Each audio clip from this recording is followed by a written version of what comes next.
Bonjour à tous et à toutes, chers adhérents de BHC. Une histoire très très importante, deux histoires très importantes qui nous montrent le même point très important sur lequel nous devons tous essayer d'arriver, de tenter d'arriver à ce stade-là, de cette dimension-là d'attention à nos amis, à nos prochains. Une fois, le Rav Moshe Feinstein, il est sorti d'un cours et les élèves l'ont accompagné et un élève l'a accompagné dans le taxi. Donc il est monté, le Rav est monté de la droite, l'élève est monté de la gauche et ils se sont assis et un élève de dehors a fermé la porte après que le Rav soit monté dans le taxi. L'élève a fermé la porte, mais un petit détail qu'il a pas fait attention, c'est que la main du Rav était encore dehors. C'est-à-dire que les doigts étaient encore dehors et donc il a fermé la porte sur la main du Rav Moshe Feinstein aux États-Unis. Le Rav n'a rien dit, il n'a même pas sourcillé. Et après quelques mètres qu'ils ont commencé à voyager, le Rav il dit au chauffeur, si c'est possible, vraiment, Mechila, de s'arrêter une seconde. Et l'élève, il comprend pas pourquoi le Rav s'est arrêté. Alors, bien entendu, le chauffeur s'arrête.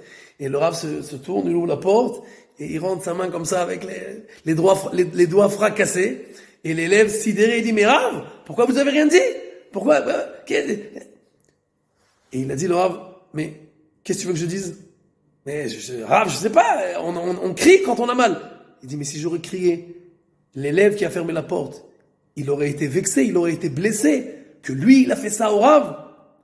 Maintenant, il faut comprendre, de crier quand on a mal, c'est un réflexe. Eh ben non. Le réflexe du Rav Moshe Feinstein, c'est d'abord, parce que j'ai mal, mais est-ce que mon élève, pas mon ami, mon élève, peut-être il va être blessé parce que il n'a pas fait attention et qu'il a fermé la porte sur mes doigts. Ça, c'est une dimension que la Torah, elle nous donne quand on étudie encore et encore et encore et encore. Alors tout devient, la réflexion de la Torah, ça devient notre première réflexion. C'est pas mon instinct naturel, aïe, j'ai mal.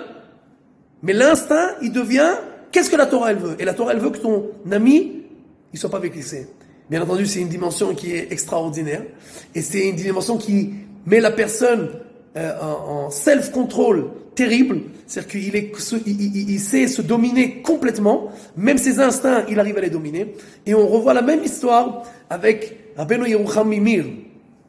Rabbeinu Yerucham Mimir, on raconte qu'une fois, il était dans un train.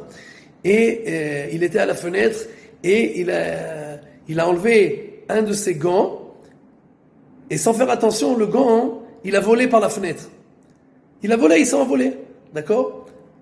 Ce qui s'est passé au même instant, les élèves qui ont raconté, c'était quelque chose d'extraordinaire. Rabbeinu Yerucham Mimir, il a enlevé son deuxième gant, vite, il l'a jeté.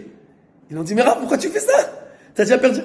Il dit, moi, il me reste un gant. Avec un gant, je peux rien faire. Mais au moins, celui qui va trouver l'autre gant, au moins il en aura deux. Alors il pourra les utiliser. Et vous comprenez? Nous, quand on perd quelque chose, alors le premier réflexe, c'est aïe, comment j'ai perdu? Non, lui, son premier réflexe, c'est aïe, si j'ai perdu, c'est pas grave, au moins quelqu'un peut avoir une utilité de ça. Ça, c'est cette dimension-là que nous devons travailler là-dessus, pour que nos amis, nos prochains, nos familles, nos élèves, tous ceux qui sont proches de nous, nous devons avoir un seuil d'attention à eux.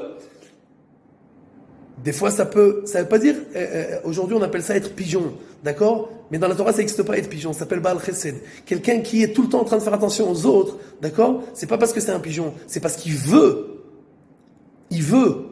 mettre les autres devant lui. Il veut mettre sa personnalité en recul. Moi, c'est pas moi qui suis important. Quand quelqu'un il arrive à faire ça avec ses amis, alors il arrive à faire ça aussi avec Dieu. Si quelqu'un il n'arrive pas à faire ça avec ses amis, et il doit être toujours lui au centre des intérêts, et toujours lui être le premier à gagner sur tout, alors jamais il pourra s'abaisser devant Akadosh Baruch Hu, parce que si devant tes amis, que tu les vois, et que tu reçois d'eux, visuellement, concrètement, tu peux, palpablement, tu n'arrives pas à t'annuler, devant Akadosh Baruch Hu, jamais tu pourras t'annuler. Kol Tuv, Shavua Tov.